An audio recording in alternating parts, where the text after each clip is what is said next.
off a Sweet 16 from a season ago, but a overhauled roster as you'd expect with a coaching change. 15 newcomers in all, some familiar names for Big Ten fans, including Miles Rice from Indiana, Pharrell Payne, who of course started his career at Minnesota before going to Texas A&M with Buzz Williams, who brought 4 players in all from College Station.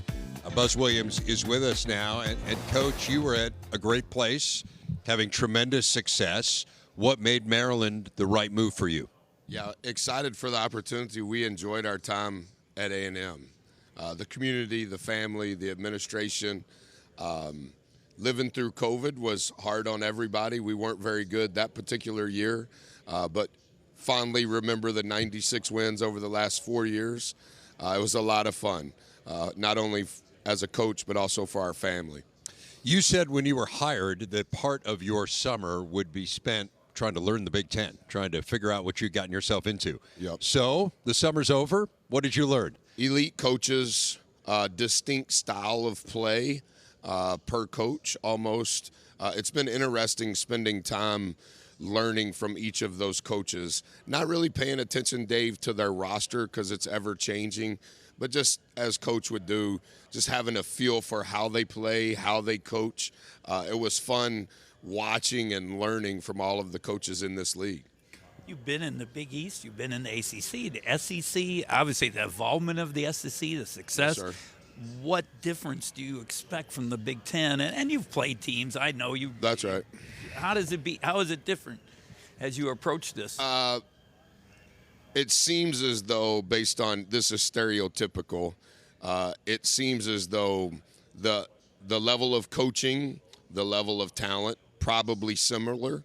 I think the styles of play probably play more towards skill, maybe not quite as many athletes above the rim.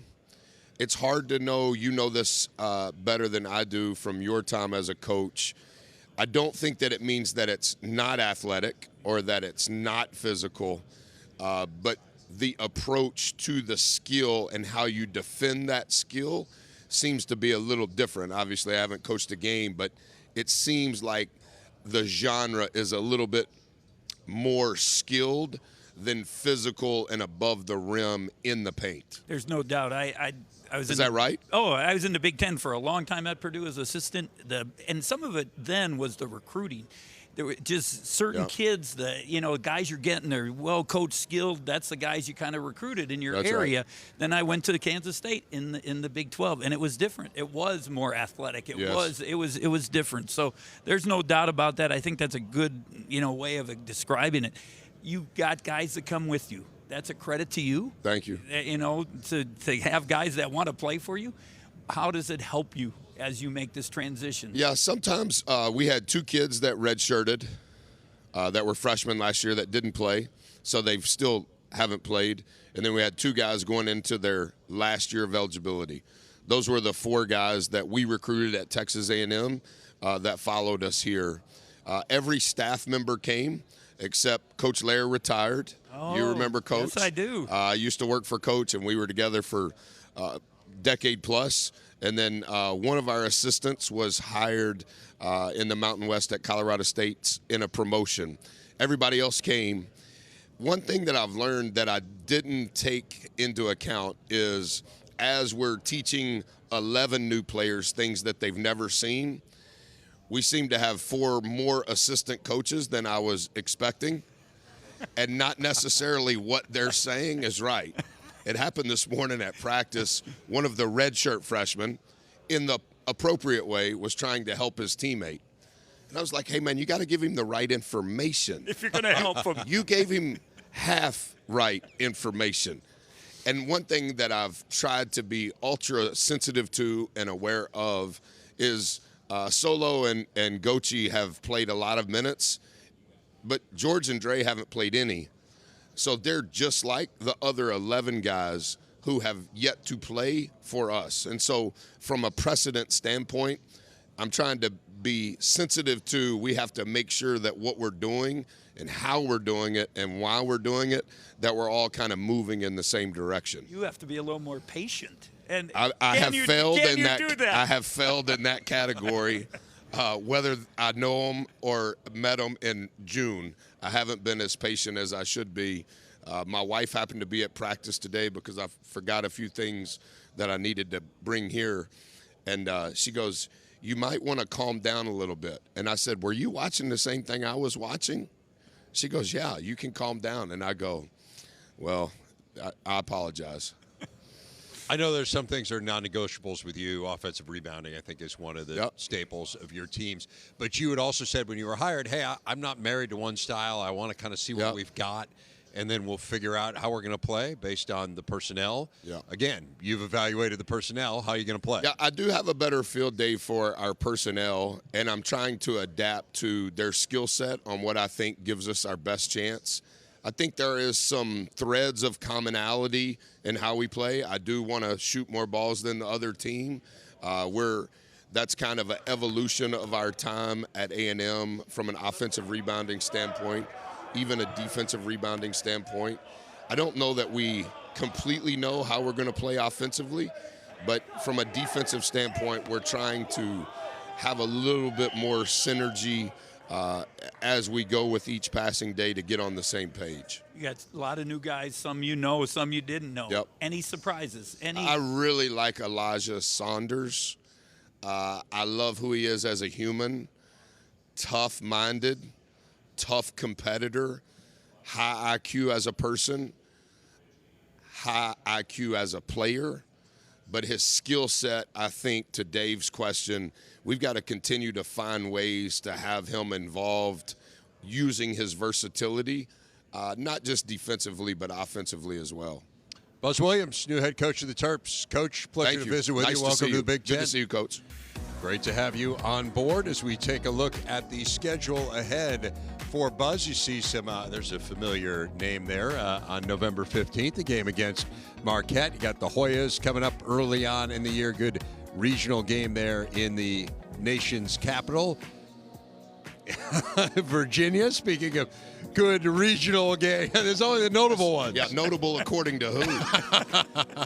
We play a game before Georgetown. We need to win the game before Georgetown. We've got a whole staff that's in charge simply of identifying notable games. We need to have a better agreement with that staff. It's Andy Katz. I think Katz came up with this, so let's toss it over to him. Katz needs a new NIL agent. That's the wrong information. Oh. Wow.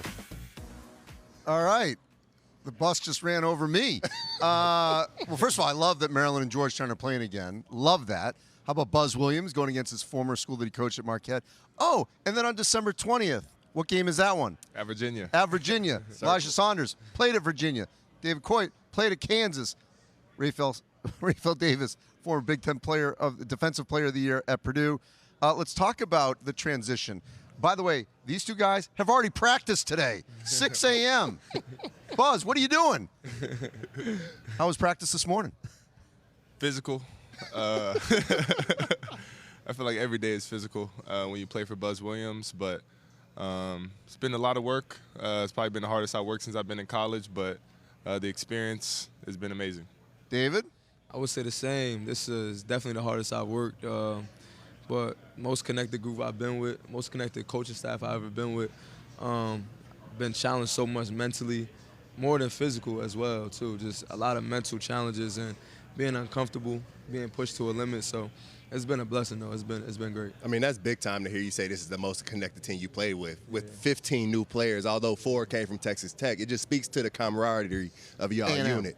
Oh, yeah, from A&M, my bad. But you look at it, Elijah, Coach was just raving about you a second ago, talking about how much you could bring to this team, how unique your skill set is. What do you think you can bring to the Big Ten transferring in from Virginia? What should fans expect to see from you?